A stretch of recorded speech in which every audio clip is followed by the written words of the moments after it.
made him perfectly. So if you got a bump on your nose or lumps on your toes, do not despair. Be like the Raggy Dolls and say I just don't care. 'Cause Raggy Dolls are happy just to be Raggy Dolls, dolls like you and me.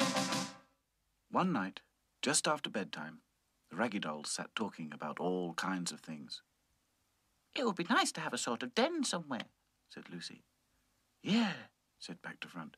It would make a change from the old reject bin. We could even sleep in it, said Princess. Only if the weather was nice, added Sadsack.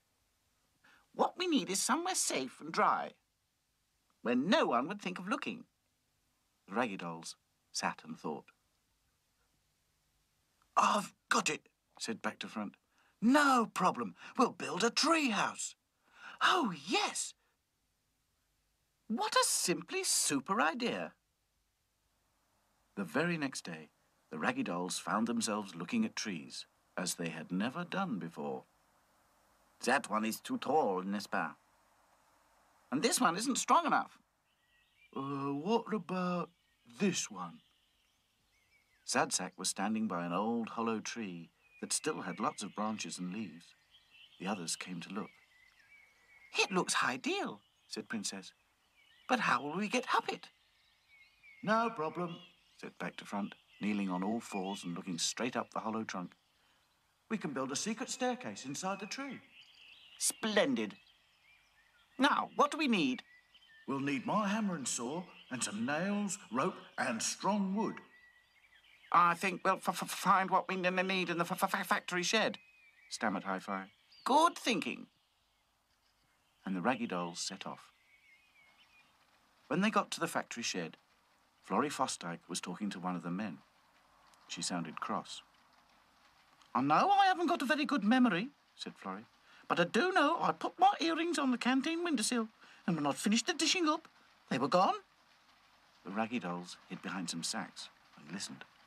The same thing happened to me, said the man. I put my wedding ring on the washroom windowsill. I turned my back to dry my hands, and when I looked for my ring, it had gone.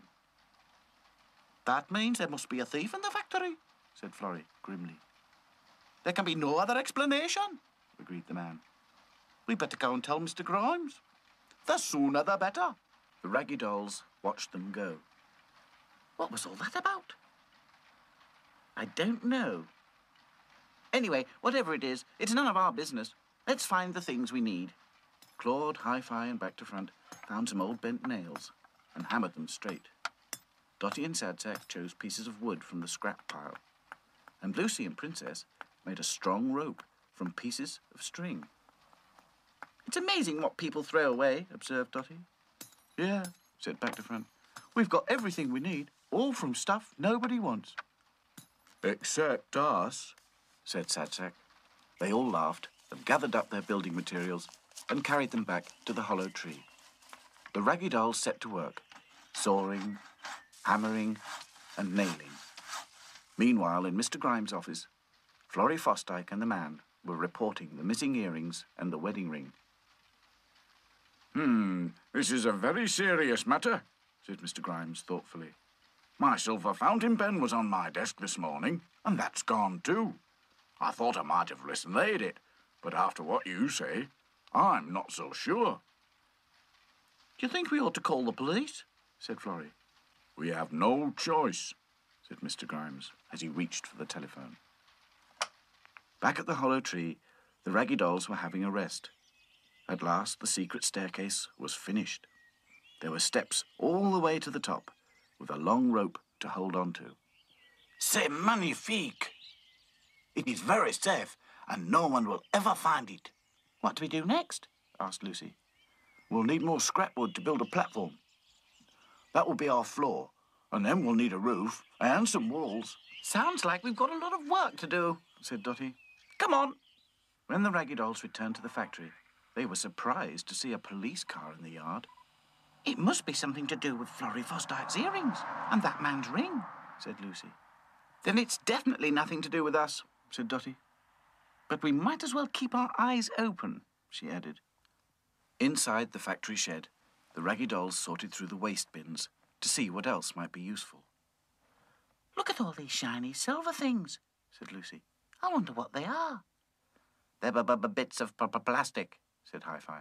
Left over from model racing cars. Oh, yes.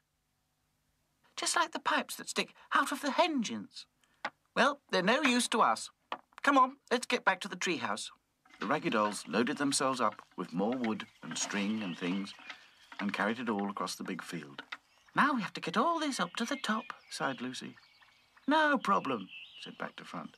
We'll use the stairs. The Raggy Dolls passed everything one piece at a time, all the way up to Back to Front, who was busy sawing, hammering and nailing. That's the lot, called Dotty from the bottom of the tree.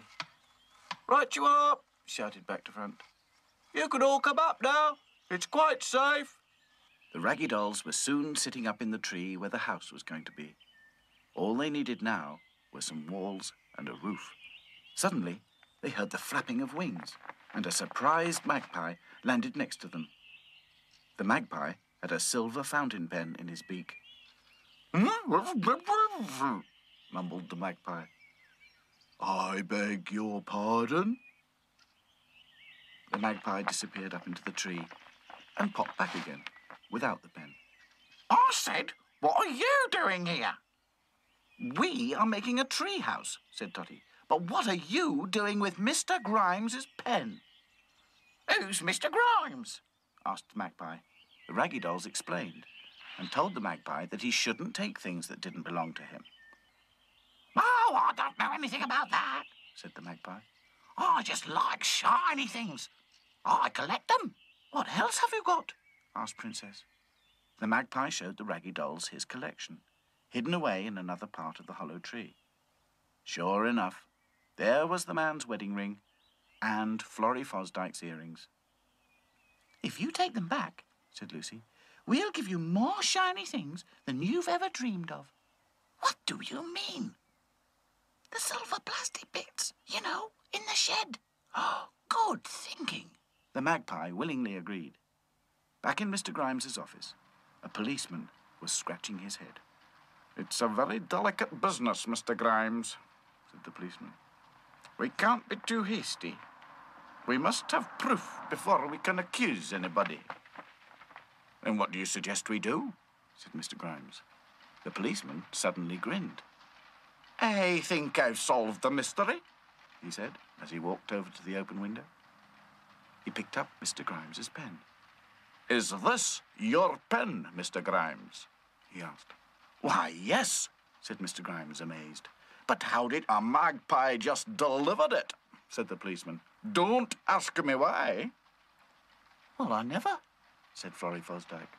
By the end of the day, Florrie Fosdyke had her earrings, the man had his wedding ring, Mr. Grimes had his pen, the magpie had more shiny things than he had ever dreamed of, and the Raggy Dolls had a tree house, complete with walls and a roof. Let's spend the night here, said Back to Front. The others agreed. Good, thought Sadsack.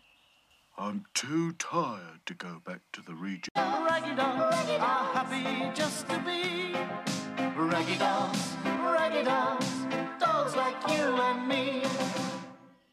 It was late afternoon, and the Raggy Dolls were decorating the treehouse. Claude and Back to Front had made some seats. Hi-Fi had found a box to use as a table, and Dotty and Sadsack had painted the walls and ceiling. Princess and Lucy had found a remnant of perfectly good carpet just right for the floor of their new den. Doesn't it look posh? Said Princess. Yeah, said Back to Front. This place is getting better and better. All it needs now is some curtains, said Lucy. Then we'd be really snug. Said Dotty. Perhaps we could make some patchwork ones. I think they'd look very stylish. Just then, the factory hooter blew. Zut alors, said Claude. Is that the time? I thought I was hungry, thought Sadsack. Let's get back. We've done enough for one day. The Raggy Dolls agreed and set off for the factory. When they got there, Everyone had gone home from work. They made their way to the canteen and ate their supper in silence. This place is so quiet sometimes. I wish there was something to do in the evenings. Mais oui. En France, there is always singing and dancing. What a good idea, said Dotty. We'll have a dance. What? Said Sadsack, horrified at the thought. A dance? I can't dance. Never mind, said Dotty. I can teach you. It'll be fun. Doesn't sound like fun to me, mumbled Sadsack. Well, we could have a disco, said Hi-Fi. I think it's a beautiful idea, but I'm so tired I couldn't dance a step. Neither could I, said Back to Front. Moi aussi. Anyway, I do not like the disco dancing. I prefer the tango. Perhaps we should talk about it in the morning, yawned Dotty. We're all a bit tired. Everyone agreed. They put away their plates and cups and made their way back to the reject bin. Inside the reject bin, a surprise was waiting for them. It was some sort of electronic machine with lights, buttons, and a loudspeaker. Whatever is it? Whispered Lucy. Hi-Fi examined the strange machine closely. Then he pressed one of the buttons. The lights lit up and flashed, and a mechanical voice with an American accent suddenly spoke to them all. Hi, my name is Memo. What is your question? What are you? Asked Dotty. Have a nice day. You're welcome. I am a memory machine. What is your question? It's some sort of learning computer, stammered Hi-Fi. Then let us find out what he knows, said Claude. Bonjour, Memo. In what city in France can you find the Eiffel Tower? The lights flashed on the memory machine, and then the voice spoke. A kangaroo. That's not the right answer. Even I know that. Just a moment, said Dotty. Let me ask him something. Memo, what animal lives in Australia and keeps its babies in a pouch? Mount Everest. The Raggy Dolls all laughed. Said Dotty. Memo, what is the name of the highest mountain in the world?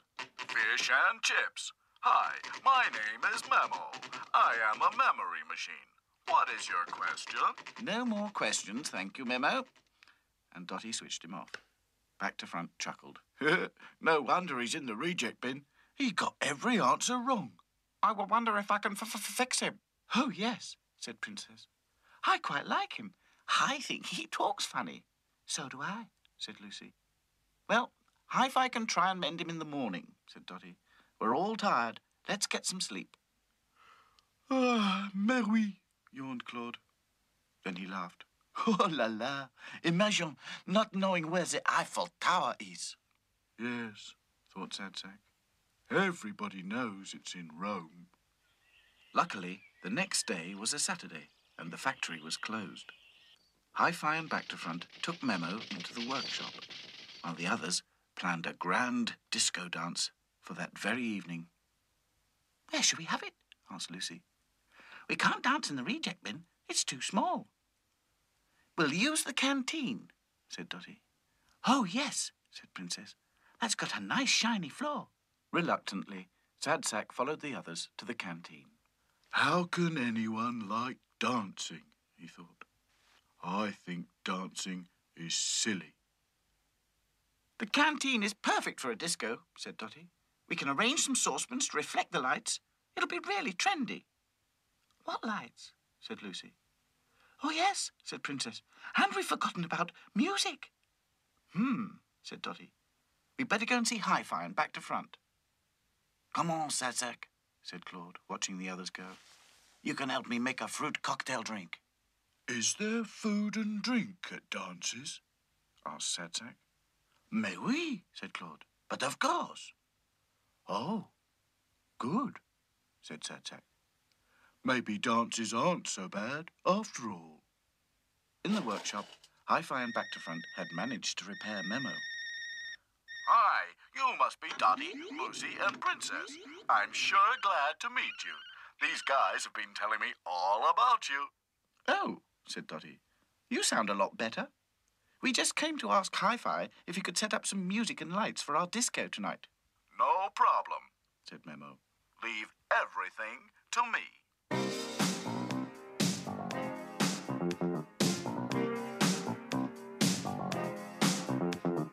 1, 2, 3, 4, 5, 6, 7. 7 raggy dolls dancing to the beat. 7, 6, 5, 4, 3, 2, 1. Princess likes to do her thing while Dottie does the Highland fling. Sad Sack likes to dance real slow, but Hi-Fi likes to go man go. Lucy likes to hang real loose, but back to front is just no use. But as for Claude, he does the tango. 1, 2, 3, 4, 5, 6, 7. 7 raggy dolls dancing to the beat. 7, 6, 5, 4, 3, 2, 1.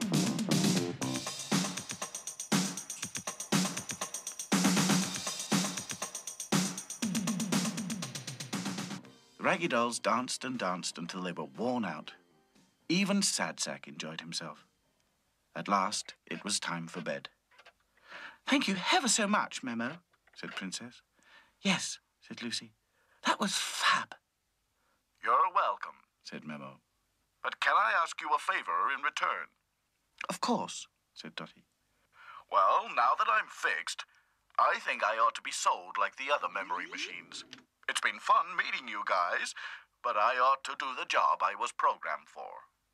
The Raggy Dolls agreed and took Memo to the storeroom. They wished him good luck. By the way, said Claude, do you really know where the Eiffel Tower is? Sure, Said Memo. it's in Rome. No, Claude spluttered. Hey, keep your beret on. I'm only kidding. It's in Paris, France. It's not much of a life when you're just a pretty face. Just to be whoever you are is no disgrace. Look around and you will find people of every kind, like the Raggy Dolls, Raggy Dolls, Raggy Dolls, Raggy Dolls. dolls like you and me. Raggy Dolls, Raggy Dolls, Raggy Dolls, Raggy Dolls. made him perfectly. So if you're not at ease with your knobbly knees and your fingers are all fuzz, stand on your 2 left feet and join our Raggy Doll chum.